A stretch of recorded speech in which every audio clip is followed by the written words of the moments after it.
Shalom, family. I want to start by giving all praises, all honor, all glory to the Most High Yahweh, for truly His mercy endure forever.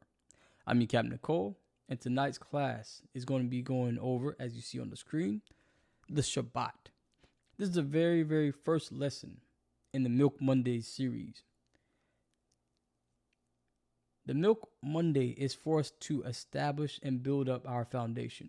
Because scriptures talk about, except a man be born again, he cannot see the kingdom of the Most High. And this is all what we're striving for. We're striving to see the kingdom. We're striving for righteousness. We're striving to have an inheritance that's going to be passed down, to have something that's going to be, that can be forever. But this is done and established after we have that foundation. So we have to desire that sincere milk. Because as newborn babes, if we're eating the curry goat, if we're eating the oxtail, it's going to be hard for us to grow. It's going to be hard for us to even survive. That's where the mother's milk comes from. That's where the nourishment comes from. We have to start out with things that's light for our stomach, that's easily digestible. Then from there, we can grow and grow and grow.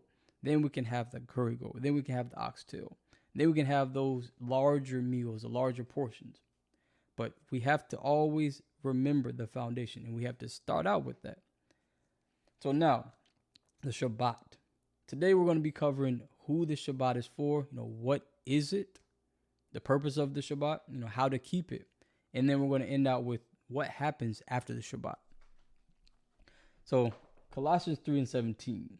Before anything, we give reverence to the Most High.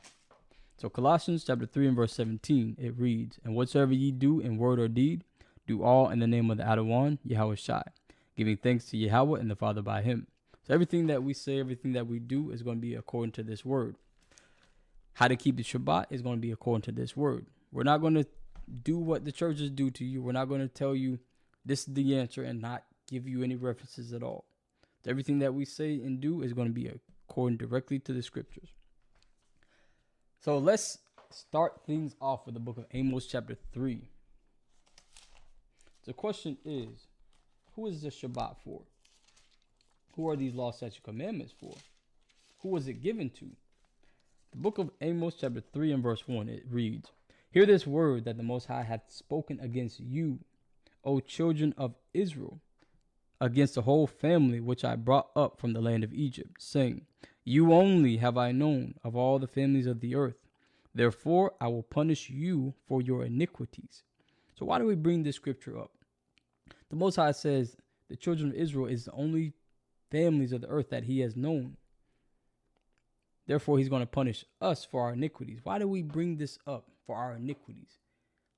Keep in mind, we forgot the Shabbat day. We forgot how to celebrate and remember the Shabbat. We forgot that we should be gathering together on Friday sundown and Saturday sundown. We forgot everything related to the Most High. We forgot even our heritage and our name that the Most High gave us. So now we just kind of go around celebrating Black, Hispanic, and Native American. Because we forgot, the Most High said he's going to punish us for our iniquities. So let's get an example. A specific example on us being punished for us not keeping the Shabbat. Nehemiah chapter 13 and verse 17. Come. Nehemiah chapter 13 verse 17. And it reads, "Then I contended with the nobles of Judah and said unto them, What evil thing is this that ye do, and profane the Sabbath day?" So right there, what does that mean, to profane the Sabbath day? We got a quick definition up here for you.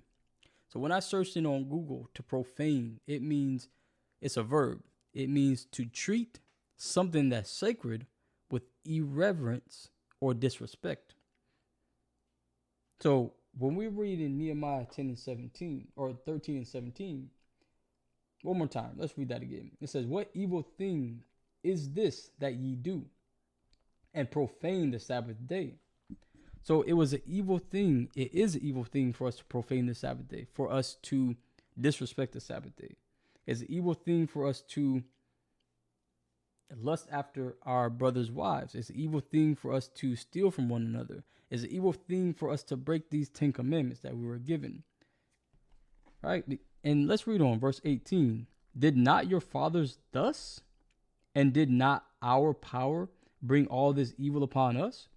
So it's a couple questions. Why are you breaking the Sabbath day? Didn't we get punished? Didn't our fathers be punished? Wow. Weren't our fathers punished because of them breaking the Sabbath day? And then we're going to do the same thing? Come on now. Reading on, and it says, and upon this city, yet ye bring more wrath upon Israel by profaning the Sabbath. This is how important it is for us to keep the Sabbath day. Either we can, because keep in mind, our actions are weighed. Our actions not only affect us, it affects the people around us. It affects our household. So if we profane the Sabbath day, if we disrespect the Sabbath day, then the wrath is going to be upon not only us, but the rest of the children of Israel. This is why we're in this state. This is why we're being punished right now. Because as a nation, we are sinning against the Most High. So once we come back as a nation to the Most High, then we can start to break these curses. Then we can start to reverse these curses, and the cup is going to be passed to the next. All right. So now let's go to Hosea chapter 4 and verse 1. Hosea chapter 4 and verse 1, it reads, hear the word of the Most High, ye children of Israel, for the Most High hath a controversy with the inhabitants of the land. So this is covering the same thing. He's got an issue with us because there is no truth, nor mercy, nor knowledge of the Most High in the land. So we forgot our heritage. We forgot who we were. We forgot the Most High power. We forgot these law, statutes, commandments. By swearing and lying and killing and stealing and committing adultery, they break out and blood touches blood. So because of this, we're out in the streets. We're fighting against each other. We're not fighting for each other, but we're continuing to wonder, how I can survive. How can I get over on my brother? How can I steal from him? How can I take his woman? We're continuing to have blood touch blood. We're continuing to have us going against each other because we forgot. It may seem simple, but we forgot about our heritage. We forgot about the Shabbat. Now, this is Psalms 81 and 13. So now, when you read those things, it's like, how is it so hard? Why didn't we just listen? You're not alone.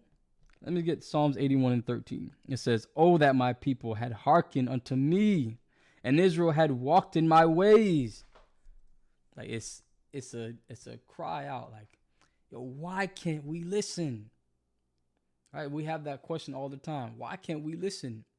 As children or as parents, we have the question, why can't you listen to the child?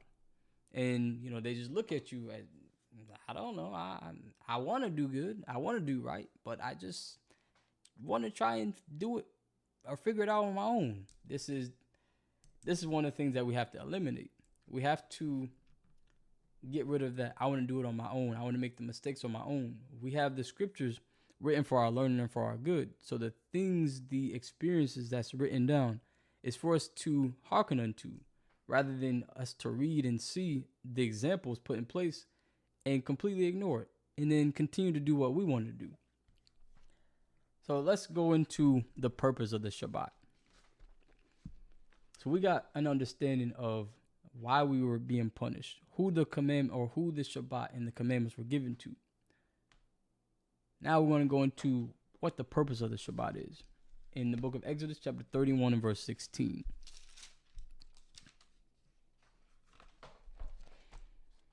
Book of Exodus, chapter 31 and verse 16. And it reads, and thou shalt take the atonement, Salakia, 31 and verse 16. And it reads, wherefore the children of Israel shall keep the Sabbath, to observe the Sabbath throughout their generations for a perpetual covenant. So the Sabbath is a perpetual covenant between us and the Most High. Just like how the Most High has a covenant that he will not flood the earth again, his reminder is the rainbow For us, our reminder is the Sabbath day.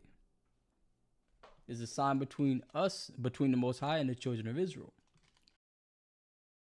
Let's go to Psalms 119 and 140. So us keeping the Shabbat, us keeping these high holy days, what is the purpose of this? Psalms 119 and 140. Right here. Okay. And it reads, Thy word is very pure, therefore thy servant loveth it. So the things that we're told, the experiences that we can learn from in the scriptures, this is pure. This is for our learning, our understanding. This is for, of course, if we're desiring that sincere milk, this is the pure milk for us to grow from. If we look at us as a flower, you have the pure alkaline water, and that flower is going to flourish compared to the dumpy water, the muddy, murky water that we find with a whole bunch of chemical X in it. All right, so this word is very pure, so we can grow from it. So now that we understand who the Shabbat is for, the purpose of the Shabbat, let's go into how to keep the Shabbat. We're going to start out with the book of Exodus, chapter 20 and verse 8. And what we see on the screen, this is some of the scriptures related to, what we were pulling earlier. So important scriptures, things that we should know before we even go into the Shabbat, before we even go into keeping the commandments, understanding who the scriptures is for, who the Most High is dealing with, and why we were punished. So what is the Shabbat? The book of Exodus, chapter 20 and verse 8. And it reads, 6. Remember the Sabbath day to keep it holy. To remember it, to keep it holy. Part of remembrance is doing his works. Right? 6 days shalt thou labor and do all thy work. Because this is something that we do. We work throughout the day. We work throughout the week. We get all our work done. But the 7th day is the Sabbath of the Most High thy power. In it thou shalt not do any work. So this is a part of our work again. We're not working. We're not doing servile work. Thou, nor thy son, nor thy daughter, thy manservant, nor thy maidservant, nor thy cattle, nor thy stranger that is within thy gates. For in 6 days the Most High made heaven and earth, the sea, and all that in them is, and rested the 7th day. Wherefore the Most High blessed the Sabbath day and hallowed it. So one thing to note about the Sabbath was made for man and not the other way around. The man was not made for the Sabbath. So we got to understand that we do need a break. We can't work 50, 60 hours plus throughout the week and expect to still have that top shelf 110% performance all throughout the year. Something's got to give. We're going to either dwindle if we keep this up, or we're going to, learn from it and understand, okay, I do need a break. I can't work all these hours and expect to reach my goals. So we have to understand this is one of the purposes for the Shabbat. The Shabbat, the day of rest, is made for men, for us to gather together, worship the Most High, for us to gather together, the nation that's not desired, for us to spend time with our family that we lost, how we can get back to an understanding of who everyone is. So let's read on. Okay. Oh, we'll come back to that part. So, how to keep the Shabbat? We're going to go into the book of Nehemiah, chapter 10 and verse 31. So, the first thing to understand is there's no buying and selling on the Shabbat. Nehemiah, chapter 10 and verse 31. And it reads, And if the people of the land bring ware or any victuals on the Sabbath day to sell, keyword there, on the Sabbath day to sell, that we would not buy it of them on the Sabbath or on the holy day, and that we would leave the 7th year and the exactation of every debt. So that's just to reinforce. The Sabbath day, no buying and selling. So the next thing, what's a part of this Shabbat? What we can and we can't do. We're going to go to Isaiah chapter 58 and verse 13.